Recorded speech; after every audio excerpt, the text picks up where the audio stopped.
Salut les fans du FC Barcelone, salut les fans du football, j'espère que vous allez bien aujourd'hui parce que moi j'ai perdu la forme. Le Barça remporte son choc aujourd'hui face à la Real Sociedad, la vengeance.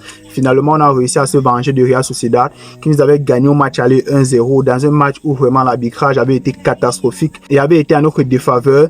Et aujourd'hui on est revenu revanchard parce que Real Sociedad de leur côté ils ont tiré 0 fois au goal. Nous, au match aller, on avait eu 0 tir cadré, mais on avait quand même eu des occasions. On s'était procuré plusieurs situations, mais eux, ils ont eu 0 tir dans toute l'intégralité du match. Nous, on a eu 30 tirs de notre côté. Donc, c'est pour vous dire la domination que l'on a fait preuve aujourd'hui. Et si cela a été possible en grande partie, c'est grâce au carton rouge provoqué par Dani Olmo qui a été lancé en profondeur par Robert Lewandowski. Robert Lewandowski, bon, on va en revenir plus tard, mais Dani Olmo aujourd'hui, il a été sensationnel, les gars. Carton rouge provoqué à la 17e minute. Et le Barça a déroulé, le Barça a été fantastique, le Barça a montré sa supériorité.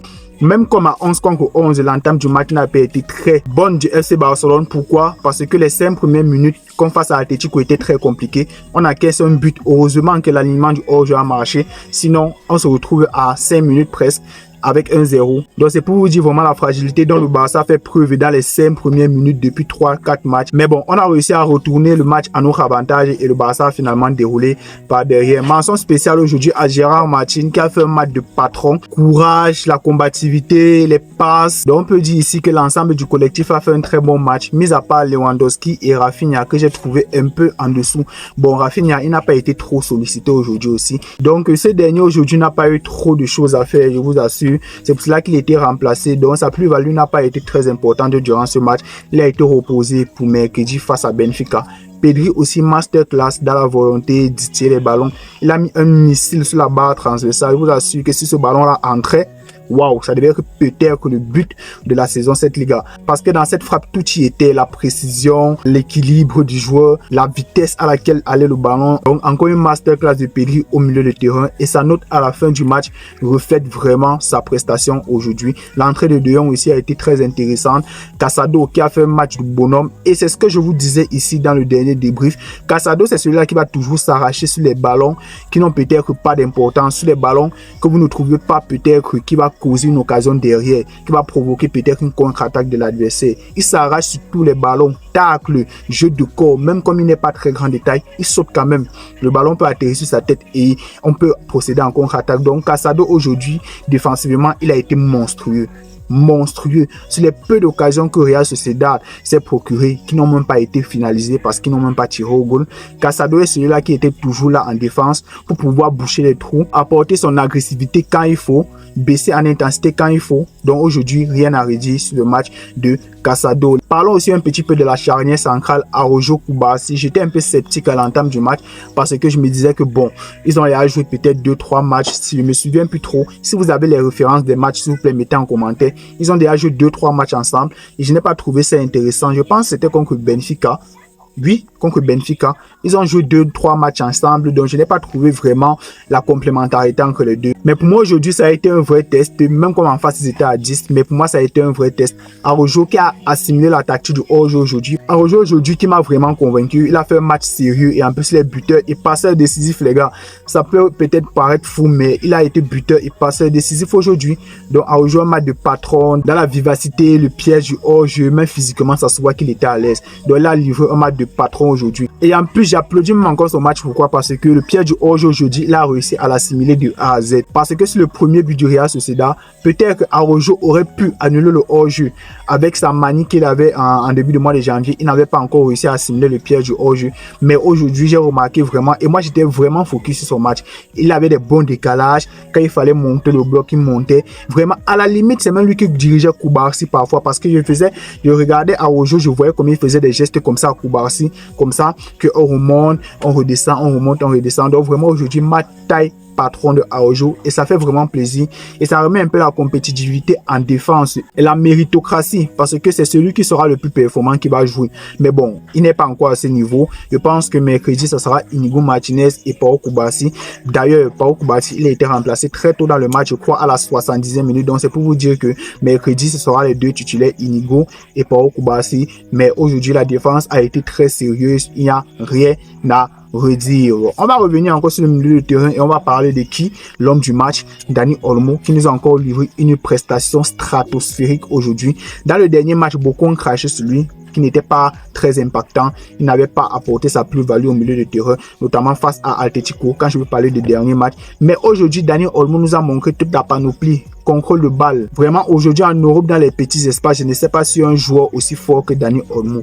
Il est capable de te tuer avec un contrôle de balle. Il te termine, il t'enterre carrément. Et dans les petits espaces, il est très fort.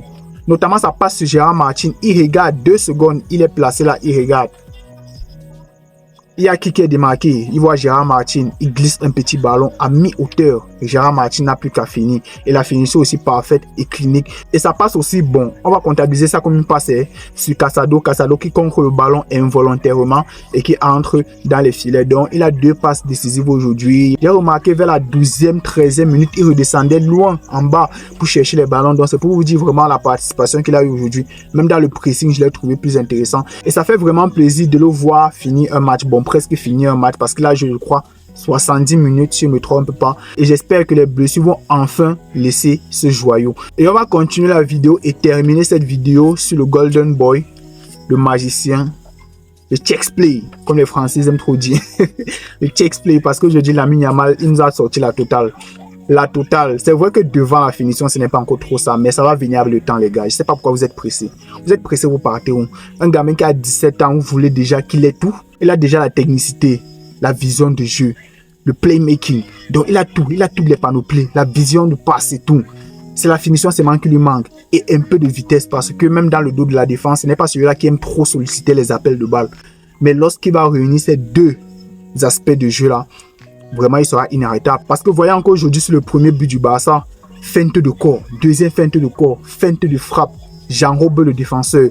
Il glisse des paires de famille sur le terrain. Il envoie le ballon à Dani Olmo. Dani Olmo temporise 2 secondes. Il pique le ballon vers Gérard Martin. Il termine. Simple, précis, efficace. Au revoir. Donc c'est pour vous dire aujourd'hui la prestation de malade qui nous a pondu. Vraiment quand le match est débloqué ou quand le bloc de Real Sociedad était beaucoup plus dans sa défense, puisqu'ils étaient peut-être à 5, la ligne défensive du Real Sociedad, on donnait le ballon à Lamine Yamal parce qu'on sait que c'est celui-là qui va toujours trouver des solutions pour pouvoir débloquer des actions. Je ne sais pas si vous comprenez ce que je veux dire. Donc vraiment si un jour il réussit, bon c'est ce qui va se passer, ne soyez même pas pressés. Et j'espère vraiment qu'il va être préservé des blessures parce que c'est vraiment quelqu'un qui va pouvoir briller de 1000 feux dans les années à venir. Et la finition va venir avec le temps, je vous assure. Et Lamine Yamal, ça sera un autre joueur. Ça sera un joueur, il va franchir encore un autre palier. Beaucoup de personnes se moquent de lui actuellement. Pourquoi? Parce qu'il ne marque pas beaucoup. Ça fait déjà 15 matchs en Ligue, si je ne me trompe pas, qu'il n'a pas marqué. Donc ça fait beaucoup. Mais entre temps, il start avec les passes décisives. Et ses notes à la fin du match ne sont pas dégueulasses. Donc continuez à vous moquer de lui. Il va encore fermer des bouches comme il a fait aujourd'hui. On va terminer cette vidéo avec tout le monde, vraiment match très sérieux, je suis content de vous et ça nous permet de reprendre notre place de leader en Liga parce qu'à Atletico ils ont gagné hier, donc aujourd'hui on n'avait pas droit à l'erreur. Real de Madrid qui a perdu hier, je voulais même pas faire un débrief parce que je n'ai pas encore le temps pour faire le début du Real de Madrid. Donc le Real de Madrid qui a été médiocre hier face au Real Betis, les gars, réveillez-vous. Réveillez-vous parce que si tu vous a fait croire que vous étiez déjà, je sais pas, dans une autre sphère, dans une autre galactique. Si cette année c'est dégueulasse, je ne sais même pas s'ils peuvent même gagner Atletico Bilbao, Celta Vigo, je ne sais pas si tu peux les tenir tête. Donc c'est pour vous dire vraiment la médiocrité du football proposé par City cette année. Vous leur avez gagné, vous avez cru que vous étiez fort. Donc c'est pour vous dire en Liga, ça sera rugueuse, ça sera tendu jusqu'à la fin. Et j'espère que vous avez le cardio parce que moi je pense pas que le Barça va lâcher des points bêtement comme en début de championnat.